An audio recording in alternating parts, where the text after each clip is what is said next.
All over the United States, 75% of children don't know how to write well. Add that to the fact that so many people out there are trying to silence the voices of those who have been oppressed and trying to prevent them from telling their story. Who's going to tell your story? If your child doesn't know how to write well, I have 2 books to address this issue: The Rewrite Method and the Rewrite Method Workbook, written to make sure that parents know what to do, that educators know what to do to get their children to write better, and just not write better, but love to write. Make sure that your next generation could tell their story and they won't be silenced. Go to fallingforlearning.com today to purchase your set.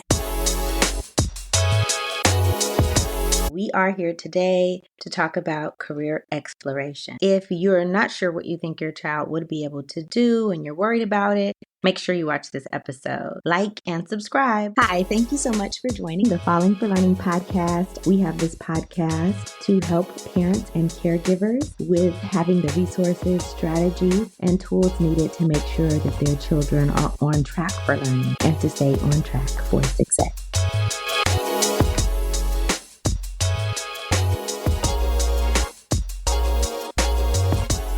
Hello, let's get into it today. Now, some of you think that, 10 years old is too early to get into finding out the career that a child wants to do. And listen to what I have to say about this. Now, I'm saying they need to begin career exploration, meaning they need to be trying out different activities, different skills, taking different courses and volunteering, doing a variety of things so they could find out what they want to do with their lives. And that doesn't mean that you're pressuring them, but you're just having like regular conversations about what they could do to find a career that is fulfilling and that really uses their talents on a regular basis. Okay, so the more activities that you give your child and get them try out things, take them to events, try out new hobbies, the more they could determine what they like and what they don't like. And having like really simple conversations with them about, what they're doing, right? Like, that was really creative when you went to that play or when you participated in that play. People who are actors or actresses do that all the time. They, travel around the world and get in costumes. So maybe you'd be interested in doing something like that.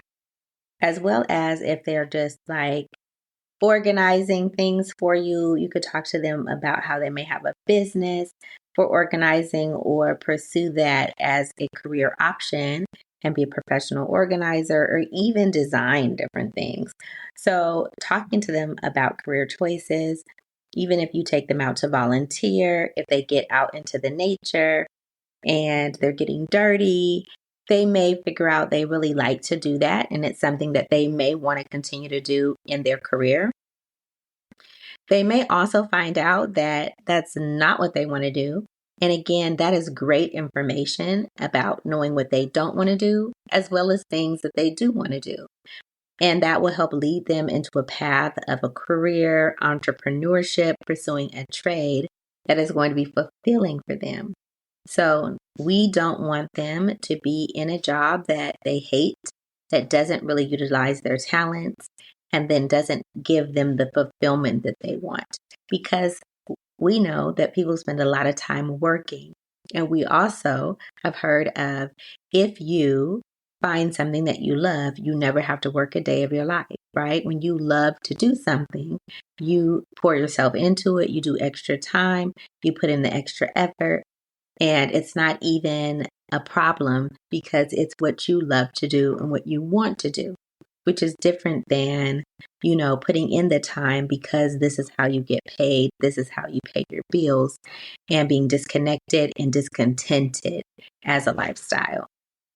So that's something that we really need to think about, and we need to make sure that we're not having our children be involved in activities like that that really don't make them happy and that really they are lacking, right? Getting our kids in the success mode is about them having a career that is fulfilling for them and also is, compensates them for their talents.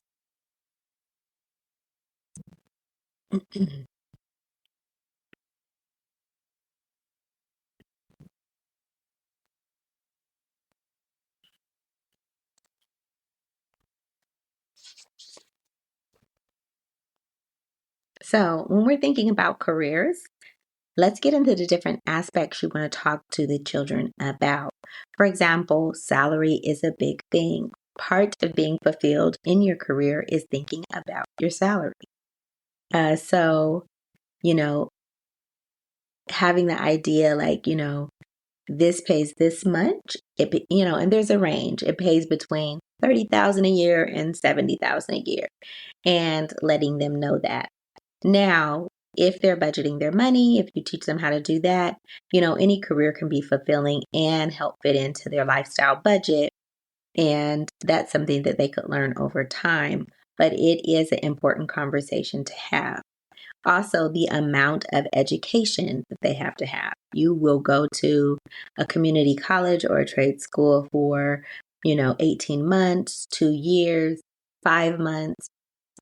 Rather, if you go for a year longer, you get to do this. If you go to a 4-year college, you will start your pay at this rate. Certain careers lend themselves to entrepreneurship. For example, being a plumber, being a hairstylist. Of course, you don't have to be. You can find someone to work for, but different careers are more likely to be something that is done as an entrepreneur on top of, pursuing your trade. So all of these things are to consider.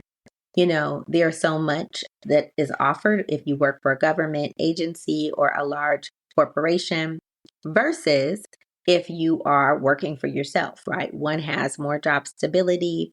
You are able to accrue vacation time. However, no matter how well you do that job, there is a ceiling on how much you make, right? They're like, this is the pay for this particular career, for this particular position, right?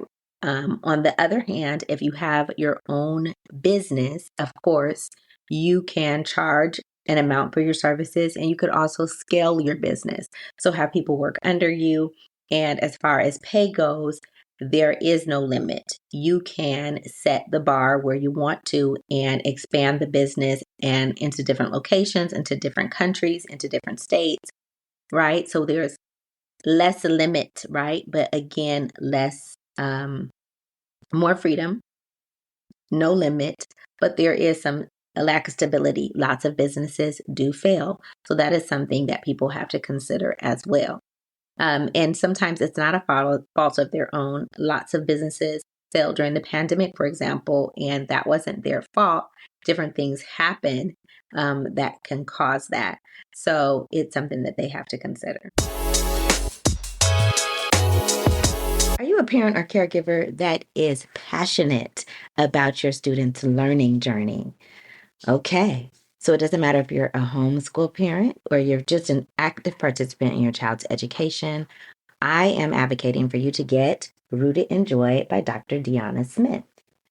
Now, this book really helps you in guiding how to cultivate a love for learning, how to foster emotional growth, how to have personalized learning experiences with your child. And really, all of it is grounded in the ability to make children fall in love with learning, just like our Falling for Learning podcast really is about. Now, grab your book today. The link is in the show notes. We've talked about salary. We have talked about schooling and the amount of schooling that you need. Again, we need to think about in terms of what the community is like or the interaction with others, right? Some people really like to work by themselves And there are careers that lend themselves to that. I've seen, for example, editors, people who edit things.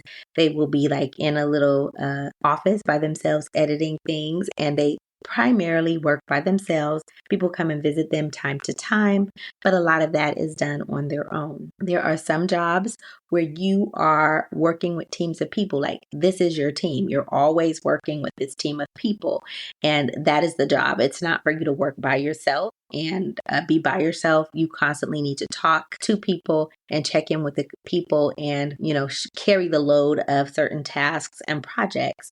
So again, as you have your child interacting, maybe you have them working on a robotics team, you have them working on a Lego team or whatever it is, you will help them to identify, I like to work with people, I don't like to work with people, I want to work with people under these particular circumstances. These experiences help them to get to know themselves better.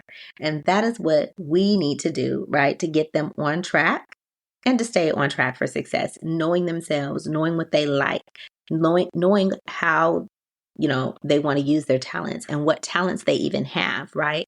When they try out new things, they get out of their comfort zone and they may discover new talents, new skills, and just open up worlds of opportunities for them that they didn't even know existed. So how can we start these discussions? One way to do this is really, start with yourself. Start with your own job, your own career or business, and talk to your child about what you love about it, what you don't love, what are some drawbacks, how you got into it, what did you do before, and why you got out of it, right? And have really honest conversations with them about your career path and your challenges, setbacks, and even your triumphs, right? That is going to give your child some feedback and information. And of course, you don't just have yourself, right? You could have the other parent do it, as well as aunties, uncles, grandparents, your close friends, your cousins, whoever you interact with can talk about their job or career path. And again, giving your child information so that they can make an informed decision about what they want to do, why they want to do it, and what they need to sacrifice or dedicate themselves to in order to actually get involved the way they want to. Now, if this doesn't come naturally for you, I really encourage you to set a time, right?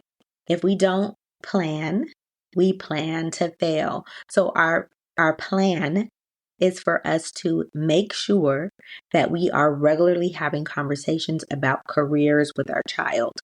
And our children need to think about the connections between what they do now and how they could translate that into a job, leverage it into a career, right?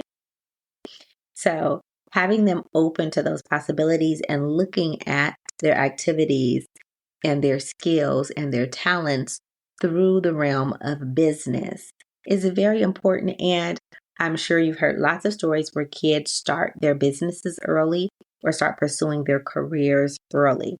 And that's how we get success, is giving them a head start, giving them the competitive advantage because they are doing it for longer. They have more time that they've been dedicating to a particular task. Going back to the idea of fulfillment, we could talk to our kids about what problems do they want to solve as an adult.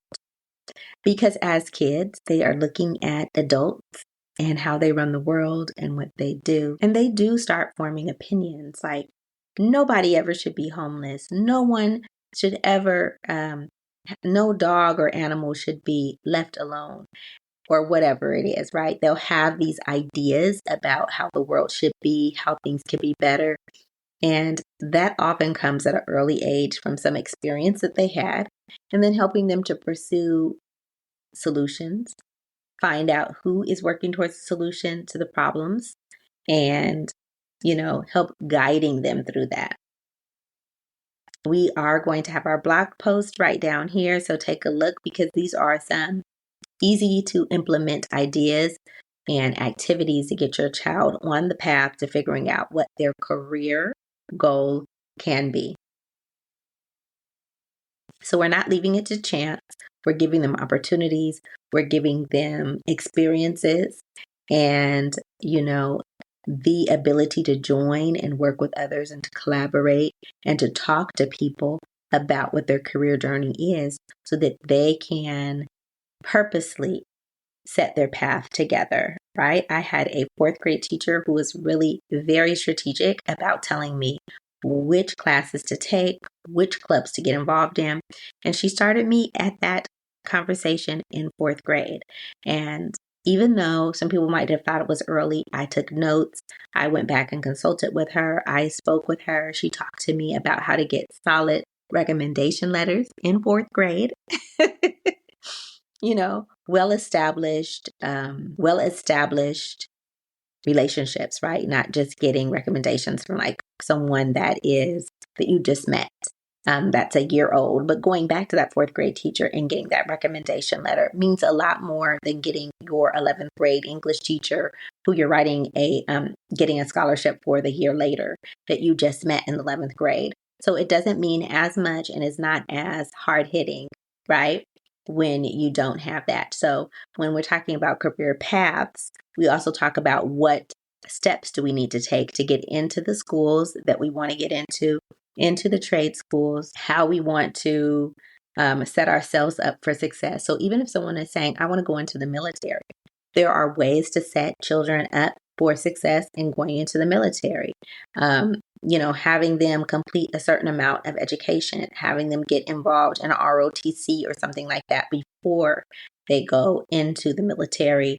So what are some pathways that lead to success in their career? What can they do now that their future self will thank them for, right? What can they get involved with now that's going to help lay the foundation for what they need and want to do? Now, of course, we are talking about getting ahead of it and giving them a competitive advantage, right? That's how we set kids up for success, not for them to stumble into something and find out later they don't like to do it, but they have to do it because they have all these responsibilities, but really thinking about the future in, positive ways and in constructive ways and strategic ways so that they will be on the path to success.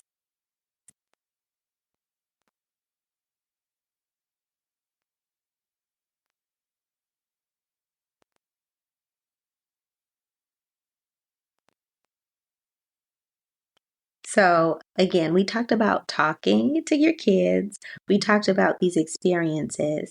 But when we're really talking about it, nothing beats that hands-on experience. So again, once they have the hands-on experience, bringing in the conversation part is very important. Like, did you like to get dirty? Or telling them what you notice. I notice you really like to get dirty. I notice you like to be outside. I notice you really liked working with others. So you are pointing out to them, talents, things that they're good at, things that they shine in to them so that they are, again, thinking about what really makes them happy, what really, really gives them some joy, right? And again, is helping them to shape their own ideas. So I really want to stress that I'm not talking about you making them choose a particular career, but you giving them opportunities, experiences, so they could have some real information to choose from. When kids have not been involved in a lot of activities and they've just been, just around you and not really doing much of anything else. And again, you could give them experiences, you could take them places and all of that kind of stuff. So, there's different ways to get them involved. But the more that you put them in that mindset of thinking about a career, a business, a purpose in life, right? The better they will be equipped to actually choose a career that is going to be something that they love and that really feeds their passion about life. And again, they'll never have to work a day in the life. And they will find success in it because they will naturally pour into this and they won't be concerned about how much time they spent or anything like that because it's what they want to do. It's what they love to do.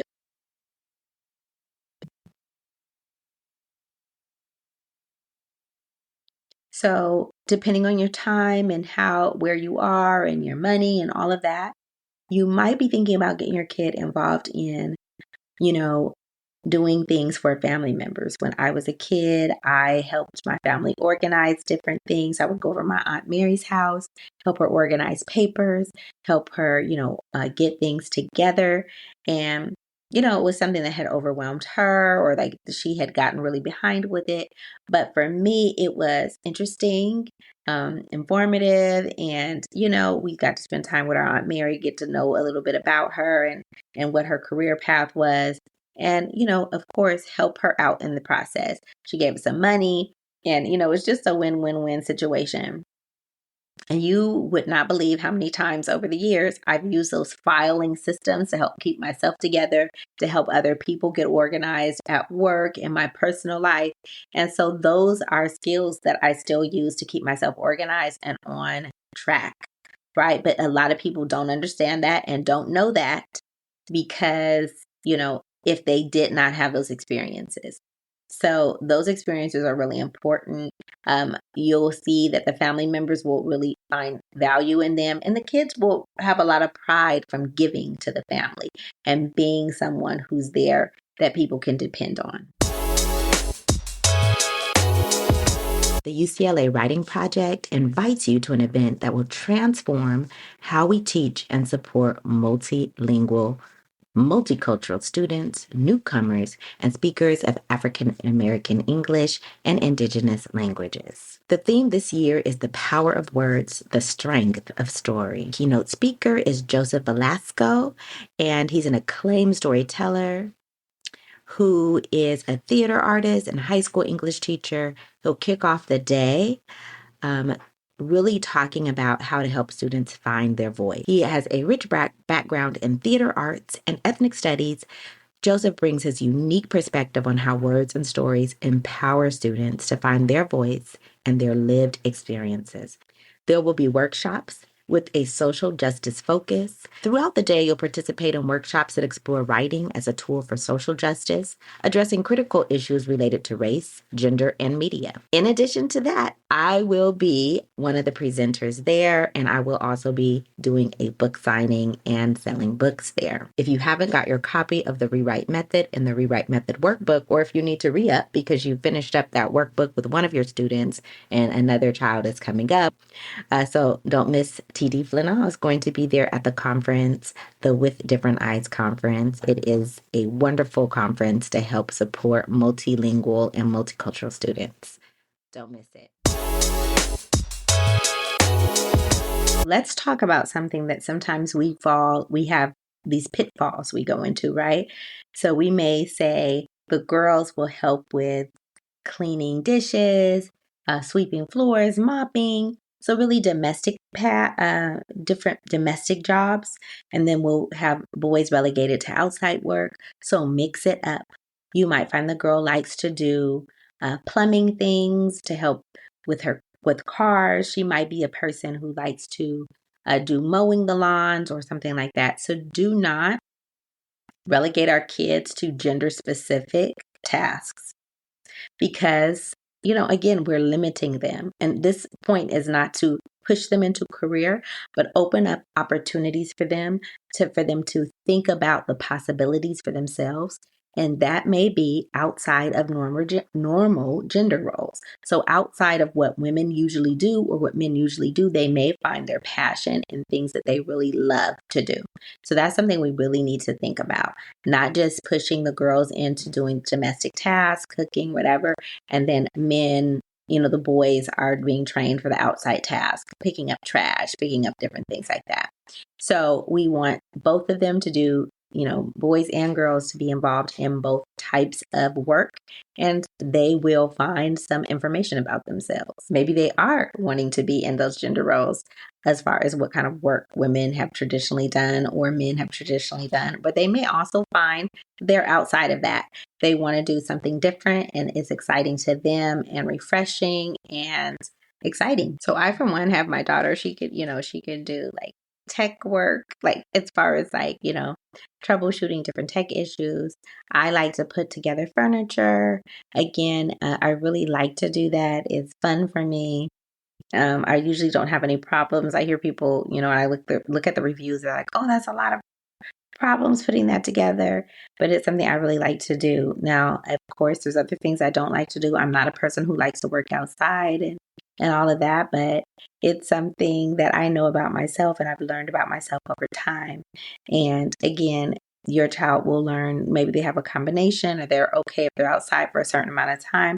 They will get very specific information about themselves. Again, that's going to give them a competitive advantage in their lives and how they're navigating their career. So just to review all the things that we've talked about, make sure that you are having these conversations with your kids no later than 10 years old, not pushing them into a career, but giving them opportunities, experiences, and the opportunity to be in different communities and to work with teams and just a variety of different roles to try out through volunteering, through extracurricular activities, courses that they may take, so that they can have a real idea of what they like and what they don't like.